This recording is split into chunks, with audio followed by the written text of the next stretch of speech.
자신이 가진 특별한 재능을 다른 이들과 나누는 재능 기부가 활발하게 펼쳐지고 있습니다. 최근 경기 침체로 인한 저금리 저성장 시대를 맞아 안정적인 자산 관리는 어떻게 해야 하는지 알아봤습니다. 초겨울로 접어든 요즘 기온 변화에 적응하지 못하면 면역력 저하로 각종 질환의 표적이 될 수 있습니다. 성남동 자매살해범 김홍일에 대한 2차 심리가 오늘 울산지법 101호 법정에서 열립니다. 여러분 안녕하십니까? 11월 26일 월요일 UBC 굿모닝 울산입니다. 월요일인 오늘은 울산 지방에 새벽부터 겨울을 재촉하는 비가 내리다가 아침부터 서서히 그치고 있습니다. 오늘 아침 최저 기온은 3도, 낮 최고 기온은 9도로 예상됩니다. 울산 지방은 내일도 0도에서 9도의 기온 분포가 예상되는 등 추운 날씨는 당분간 계속될 것으로 울산 기상대는 예보했습니다. 저금리 저성장 시대를 맞아 자산 관리를 어떻게 해야 할지 망설이는 분들 많으실 텐데요. 이럴 때일수록 고수익에 대한 환상부터 깨야 한다고 합니다. 보도에 서영만 기자입니다. 최근 몇 년간 외부 인구 유입이 많았던 울주군 덕신지구입니다. 장사가 잘 된다는 소문에 한 집 건너 한 곳에 원룸이 들어서 이미 600세대에 육박합니다. 마땅히 투자처를 찾지 못한 자금들이 원룸으로 몰리면서 다른 지역들도 이처럼 대부분 공급이 수요의 배를 넘어섰습니다. 상가 건물 역시 공급 과잉에다 경기 침체까지 겹치면서 임대 수요가 주로 30% 이상은 비어 있습니다. 단기간에 이걸 가지고 황금 속으로 돌려가지고 현금 회전을 하려고 그러면 그런 거는 지금 참 찾기가 쉽지 않아요. 재테크 암흑기로 불리는 이 같은 저금리 저성장 시대에는 무엇보다 고수익에 대한 환상부터 깨야 한다고 전문가들은 지적합니다. 고도성장기에는 기간을 좀 단축해서도 필요한 어떤 그런 그 자산을 모을 수가 있었잖아요. 월급, 그다음에 뭐 투자, 뭐 이런 것들이 다 좋았으니까. 근데 이게 저성장이다 보니까 이 기간만 가지고는 안 되는 거예요.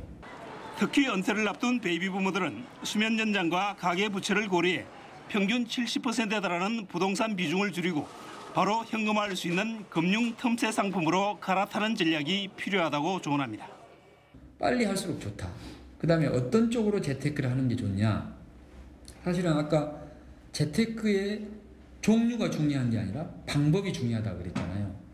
아울러 주식이나 보험, 연금 등은 적립식 투자가 안정적이며 투자를 할 때는 전문가와 상의하는 것이 위험 부담을 줄일 수 있습니다.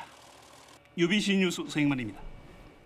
최근 자신이 가진 특별한 재능을 다른 이들과 나누는 재능 기부가 활발합니다.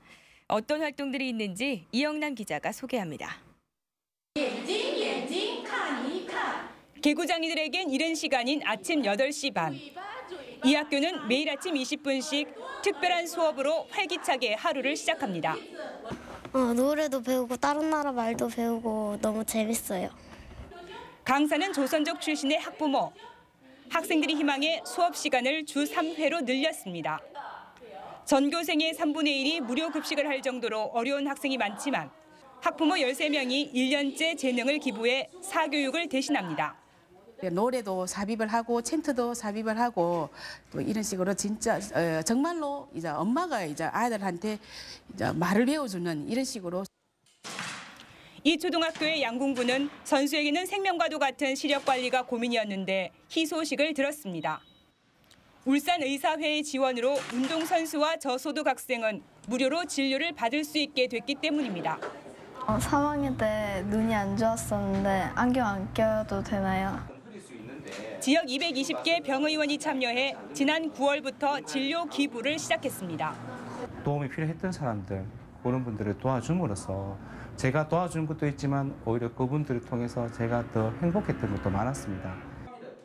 유니스트 대학생으로 구성된 미담 장학회도 주말을 이용해 중학생들을 가르치고 있습니다. 대학생 멘토 40여 명에게 가르침을 받은 중학생이 100명에 이릅니다. 울산시 교육청과 협약을 맺고 교육 기부를 벌이는 단체와 대학은 54곳. 이들의 활약으로 교육 현장에 생기가 넘칩니다. UBC 뉴스 이영남입니다. 성남동 자매살해범 김홍일에 대한 재판이 오늘 열리고 연말을 맞아 이웃사랑을 위한 모금 행사가 시작됩니다. 이 밖에 한 주간의 소식을 조윤호 기자가 정리했습니다. 성남동 자매살해범 김홍일에 대한 2차 심리가 오늘 울산지법 101호 법정에서 열립니다. 꼼수라는 지적 속에서 한 달간의 정신감정을 받은 뒤 열리는 김홍일에 대한 재판이 어떻게 진행될지 관심이 집중되고 있습니다. KTX 울산 역세권의 핵심 시설이 될 복합안승센터 개발기획 용역 최종 보고회가 오늘 시청에서 열립니다. 4,500억 원을 들여 2016년까지 가족형 복합시설로 조성될 이 시설은 수천억 원의 민자 유치 여부가 관건이 될 전망입니다. 울산시 자원봉사 대축제가 내일 저녁 동천체육관에서 열립니다. 이번 행사에는 자원봉사자 등 수천 명이 참석해 유공자 포창에 이어 다채로운 축하 공연이 펼쳐질 예정입니다. 울산 사회복지공동모금회가 마련한 2012 이웃사랑 온도탑 제막식이 오는 30일 시청 시민홀에서 열립니다. 지난해의 경우 개인과 동호회 등의 성금 참여가 눈에 띄게 늘면서 목표 금액인 30억 원을 달성했습니다. 울산을 다시 찾은 뮤지컬 맘마미아가 오는 2일까지 문예회관 대공연장에서 공연을 이어갑니다. 이번 공연은 울산 시민들은 물론 다른 지역 관객들도 찾아와 울산 뮤지컬 공연 역사에 새 기록을 남길지 주목됩니다. UBC 뉴스 조인호입니다. 다음은 경제계 소식 알아보는 경제 이모저모입니다. 지역 중소기업 6개 회사가 최근 아랍에미레이트에서 열린 아부다비 오일앤가스전에서 250만 달러의 수출 계약을 체결했습니다. 무역협회 울산본부는 이에 대해 중동 건설 플랜트 시장 진출에 작은 교두보를 마련한 셈이라고 평가했습니다. 경기 침체로 인해 현대중공업의 지난달 말까지 누적 수주액은 173억 달러로 지난해 같은 기간보다 30%가량 줄었습니다. 특히 주력 사업인 조선해양 플랜트 부분의 경우 올해 목표인 240억 달러의 절반 수준인 117억 달러에 그쳤습니다. 중울산농협은 연안지점에서 중구청장과 북구청장 등이 참석한 가운데 지역사랑 나눔축제를 개최했습니다.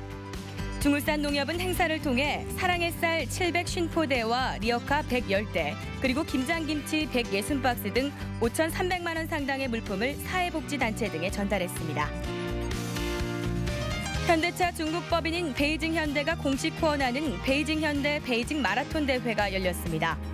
이번 대회에서는 시각장애인 20명을 초청해 4km 미니코스 완주 행사도 벌였으며 기부금도 모금해 중국 장애인협회에 전달했습니다. 늦가을을 지나 초겨울로 접어들면서 건강관리에 더욱 신경을 써야 하는데요. 특히 기온 변화에 제대로 적응하지 못하면 면역력이 떨어져 각종 질환에 시달릴 수 있습니다. 건강백세 이상미 캐스터입니다. 직장인 38살 권호규 씨는 일교차가 큰 데다 기온이 뚝 떨어지면서 감기로 고생하고 있습니다. 날씨가 추워서 그런지 기침하고 목 아프고 콧물 나고 가래가 끓어서 며칠 집에서 있다가 안 돼서 이렇게 병원에 와서 진료 보게 됐습니다. 초겨울로 접어드는 이맘때면 감기와 장염 환자가 가장 많습니다. 바로 바이러스 때문인데요. 바이러스는 시기에 따라 유행해 종류가 달라질 뿐 춥다고 없어지지는 않습니다. 겨울철 식중독의 주범인 노로바이러스는 주로 겨울철에서 봄까지 유행합니다. 겨울철이 오면서 체온 저하와 그리고 건조한 공기, 그에 따라서 이제 실내 활동이 늘어나고 운동 부족으로 인하여 면역력이 뒤화되는 경우가 많아서 바이러스에 쉽게 감염되는 경우가 많습니다. 따라서 건강한 겨울을 나기 위해서는 면역력을 높여야 합니다. 흔히 감기는 추운 날씨 때문에 걸린다고 생각하지만 우리 몸이 계절 변화에 적응하지 못해 면역력이 떨어지기 때문입니다. 평소 외출 후 손발을 깨끗이 씻고 장기간의 피로와 스트레스의 누적은 우리 몸의 면역력을 약화시키기 때문에 규칙적인 운동과 휴식이 필요합니다. 하지만 무리한 운동은 오히려 면역력을 떨어뜨릴 수 있고 감염성 질환에 걸린 뒤에는 운동을 자제하는 것이 좋습니다. 체온 관리가 무엇보다 중요한데요. 체온이 1도 떨어지며 면역력이 30%나 떨어져 각종 질환에 노출되지만 1도만 높이면 면역력이 5, 6배로 강해진다고 합니다. 건강백세 이상미입니다. 오늘 새벽 2시 20분쯤 남구 삼산동 남울산 우체국 근처 중국집에서 불이 나 한 명이 다치고 400만 원의 재산 피해를 낸 뒤 10여 분 만에 꺼졌습니다. 경찰은 식당 주방에서 음식물을 조리한 흔적이 있는 것으로 미뤄 조리 부주의로 불이 난 것으로 보고 자세한 화재 원인을 조사하고 있습니다. 남부경찰서는 음주운전과 무면허 운전으로 5번째 적발된 32살 임모 씨를 구속했습니다. 2년 전 음주운전으로 집행유예 기간 중인 임 씨는 지난달 18일 저녁 8시 반쯤 남구의 한 아파트에서 2km 떨어진 모텔까지 혈중 알코올 농도 0.237%의 만취 상태에서 운전을 한 혐의를 받고 있습니다. 울산지방해양항만청은 제도약을 위해 고객 만족도 향상을 골자로 하는 새로운 비전을 선포했습니다. 항만청은 이를 위해 글로벌 항만 도약과 안전한 항만, 그리고 친환경 녹색 항만과 고객 중심 책임 경영을 4대 전략 방향으로 선정했습니다. 울산의 시내버스 무제한 환승제가 울산시 재정에 큰 부담이 되고 있는 것으로 나타났습니다. 울산시가 올해 시내버스 업계에 지원하는 224억 원 가운데 145억 원이 시내버스 1차 환승 비용인 것으로 나타났습니다. 인근 부산은 30분 안에 3번만 환승을 허용하는 데 비해 울산시는 1시간 내에 무제한 환승을 허용하고 있습니다. 울산의 일부 자치단체가 주민을 위해 가입한 자전거 상해보상보험의 보험금이 보험료보다 많은 것으로 나타났습니다. 북구는 지난해 자전거를 타다 다친 주민들에게 지급된 보상액이 97건에 6,400만 원으로 보험료 5,597만 원보다 많았습니다. 남구도 지난해 8월부터 1년간 1억 1,900만 원을 보험금으로 냈지만 보상을 받은 것은 100건에 1억 6천만 원인 것으로 조사됐습니다. 울산시가 금영구역 내 흡연자 2명에 대해 처음으로 과태료를 부과한 가운데 일선 구군도 대대적인 단속에 나섭니다.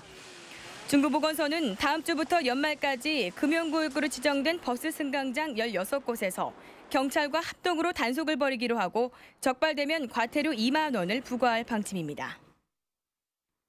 최근 겨울철새 까마귀가 울산으로 돌아오기 시작한 가운데 울산시가 먹이주기 행사를 벌이고 있습니다. 울산시는 이달부터 오는 3월 말까지 범서읍 이맘리 일원에서 20번에 걸쳐 벽시 2톤을 까마귀 먹이로 공급할 계획이라고 밝혔습니다. 이상으로 UBC 굿모닝 울산을 마칩니다. 고맙습니다.